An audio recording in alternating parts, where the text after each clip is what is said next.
Hello and welcome to Faith in the Gaps, the sim.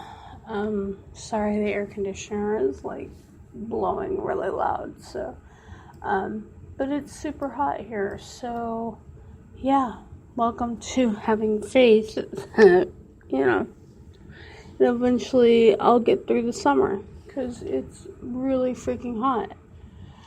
Anyway, besides that, let's see here, welcome to another Tuesday. It's the 21st of May, and let's see here, I've kind of, you have those moments when you're working, that you just say, I'm done with this, don't want to do it anymore, I don't know why I'm here, don't know what's the point, there's no appreciation, and you start, tooling around with the idea that maybe I should apply for other jobs. And, I have let's see here. I have this friend who, well, he's not really a friend, but we'll just call him friend for coworker. Comes in and he's a millennial, and, I'm older than him by a couple years, and he supposedly has this MBA, and he just doesn't understand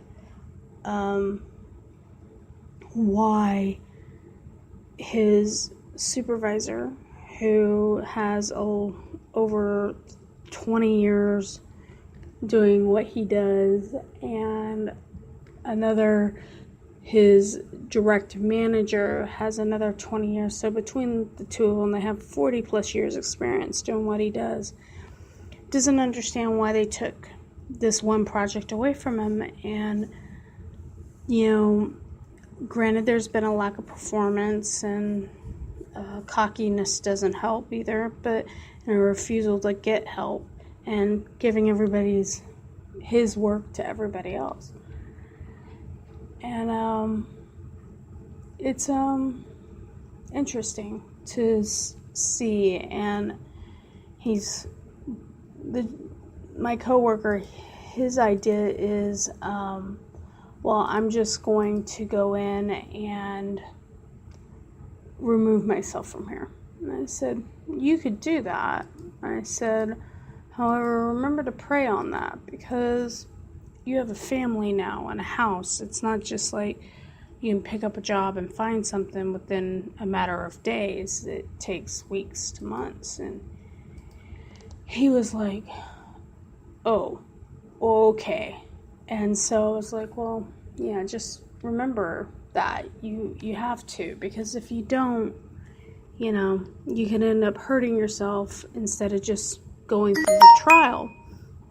Because I firmly believe that life is like going up a hill, and if, you keep going up this hill, and eventually God carries us some of the way, and God, pushes us, because, it's like what a priest once told me, it's like going and doing a workout. You don't just do a workout for 2 days and expect to be fit, that's what Christianity is like, and it's so true.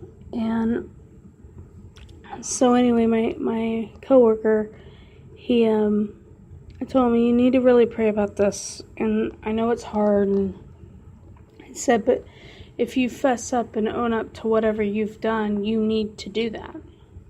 He's like, what's unreasonable? And they think that I'm this horrible person. I said, that's an impression, that's a feeling, that's not an actual reality. So anyway, last I checked, he hadn't quit yet, so that's a good thing. We'll see. After today, he has a meeting with his boss, so I guess we'll see how that goes.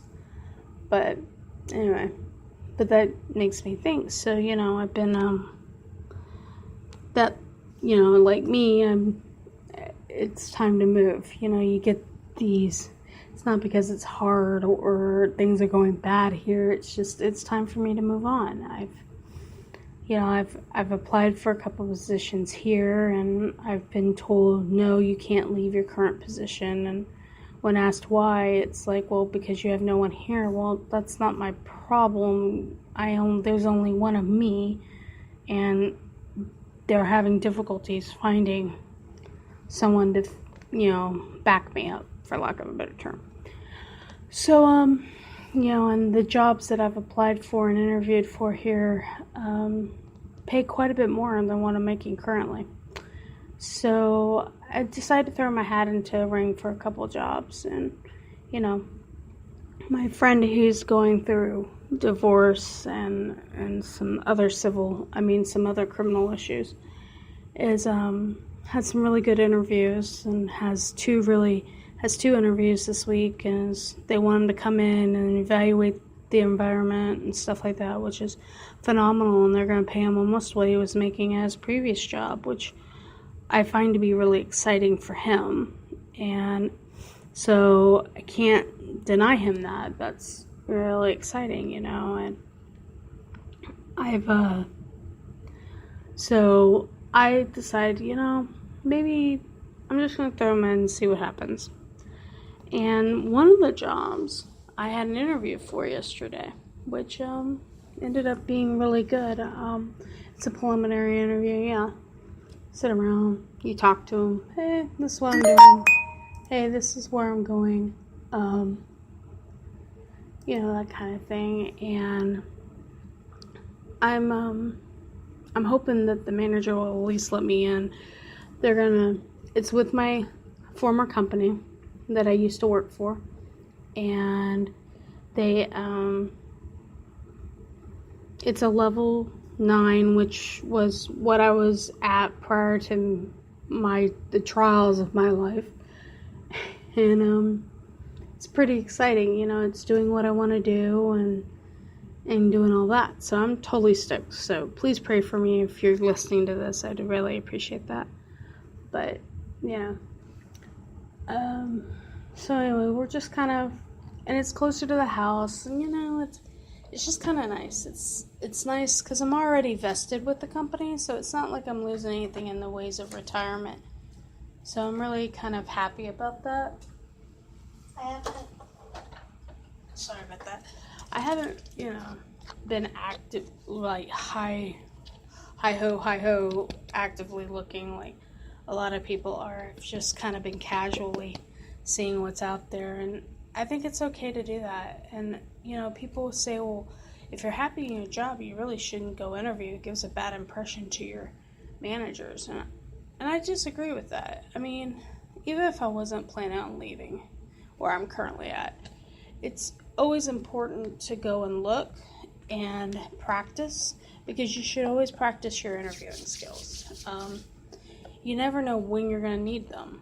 I mean, life is fickle, and God has an interesting way of pointing that out. Last week, my coworker's manager came in and, used my office as his safe space, and that was a good thing, and I'm glad he did. He was really stressed out, but one of the interesting reactions I got was, I said, I'll be praying for you. He goes, don't bring that into this. And I'm like, okay, which makes me wonder, why not? Why can't we say that anymore? Why can't we say, hey, I'll pray for you? I think part of the reason why is because we don't say it and actually mean it. We just say it out of it's kind of like a platitude. It's like, you take care, y'all, and just being like that. And the difference is, though, is that unlike most people, it's not a platitude for me. When I say I'm going to pray for you, I mean it. And I think my friend who is going through the divorce, he constantly is telling me, I'm praying for you and your husband. I'm praying for you and your husband. I don't need to know that you're praying for me every day. I appreciate it. I thank you for it, but I don't need to know it. It's almost like it's a cockiness that kind of drives me nuts. And it's like, hey, look at me, look at what I'm doing. At the former church I was attending, that's how it was. And we'd all sit there and we'd have this private group, like all churches do on their Facebook pages. They have these private groups, and they all say, oh, well, I'm going to pray for you. I'm praying for you, but then it's not really genuine. It's just I'm saying it because I have to, because there are people here watching. And that to me is unacceptable. I don't need to tell you I'm praying for you. I don't need to show you I'm praying for you. Just have faith that I am. And that's really what it's about. It's having the faith that people are actually praying for you without you having to show and, wear it as like a badge of honor. Because do you think Jesus Christ actually walked around and said, hey, I'm praying for you guys. Hey, I'm praying for you guys. Hey, I'm praying for you guys. Well, no, he didn't. I think it's important, like he was in the Garden of Gethsemane, right? And he's sitting there and he's praying to the Father, and guys are falling asleep, right? So if that's the case, that's fine, but he didn't get mad at them, he didn't get angry, and he didn't sit there and say, well, I'm praying for you. Like, he didn't need to. I think today, and with the social media, this world, and everything else, we get so hung up on the here, look at me, look at me, look at me, that we forget that sometimes it's about not knowing, that it's that secret you have with God.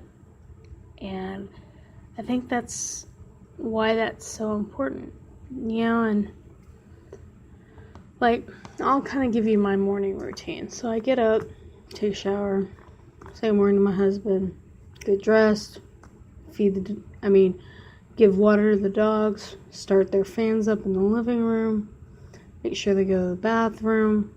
Then Ben and I leave together, and I lock the door. And as I turn around and lock the door, I always face my stepdaughter's bedroom. And I haven't seen my stepdaughter in almost 3 years. And I still put my hand on the window and say a small prayer for her. I do. It's kind of one of those things I do. Then I give my husband a hug, and I get in the car and I head to work. And on my way I say, dear God, please watch over my house, my dogs, my husband, and my stepkids. And their mom. Because their mom is who they have to rely on right now. And my gut tells me things aren't going well as far as her relationship. And, I'm sure she's drinking and taking pain meds, and those are never a good combo. And so, I think it's just a matter of time before things kind of end over there. But, whatever. I guess my question is that you've spent all this time changing the kids' lives. When are you finally going to change yourself and change your life? I don't know. But all we can do is pray. And, if there's one thing that my friend who's going through the divorce and criminal stuff, it's a reminder that we have to pray for our enemies. Now, while he does his in a prideful manner, while I'm praying for my wife, who's divorcing me, I think it's a reminder. It's not the way he says it. It's not the way it's interpreted, but it's a genuine, just flat out reminder to do it. And so I guess that's today's lesson and this week's lesson, folks, is that while we have enemies, and there are certain things that you would never wish upon your worst enemy, instead of hoping that those things don't happen, why not pray for them to finally kind of get to a point where you and them can be civil first, and then maybe friends, maybe have a mutual respect and understanding for one another. I think that's today's lesson, folks. And anyway, that's what, I have to have faith in the gaps in order to do that. Anyway, it's been a pleasure talking to you today.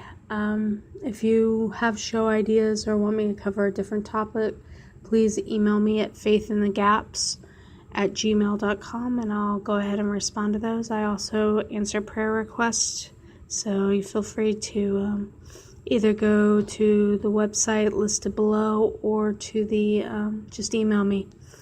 Thanks, and I'll see you next week. And remember to have faith in your gaps. Bye, folks.